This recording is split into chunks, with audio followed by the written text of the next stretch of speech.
Before you create another Power BI report, you need to hear this. Your relationships might be ruining your data, but don't worry. By the end of this video, you will be a Power BI relationships master. Chapter 1: One-to-Many Relationships. Alright, first up, the one-to-many relationships. This is the king of Power BI relationship. Imagine you have a customer table and a sales table. One customer makes multiple purchases, but each sale is linked by a unique customer ID.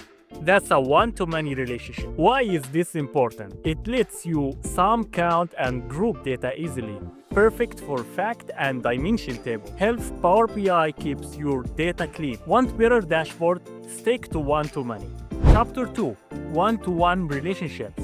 Now let's talk about the rare but powerful one-to-one relationships. Say you have a customer table and a customer details table. Each customer has exactly one matching row in the details table. That's a one-to-one relationships. When should you use it? When you need to split a large table for performance, when keeping a certain data separate makes sense. Chapter 3: Many-to-many relationships. Now let's talk about the troublemaker, many-to-many relationships. Sounds cool, right? Wrong. Example: students and course.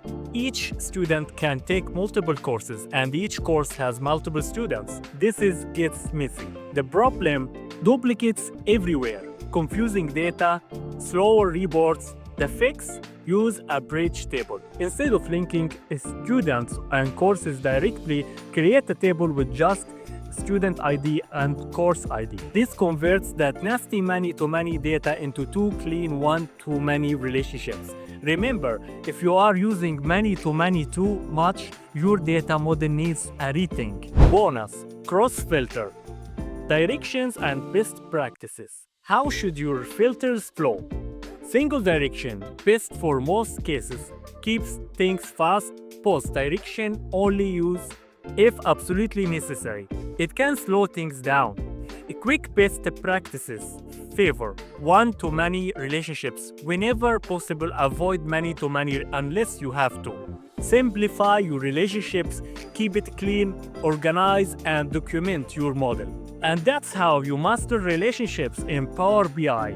Subscribe for more game-changing Power BI tips. Comment below what's your biggest Power BI struggle. Let's solve it together. Now go build something amazing in Power BI.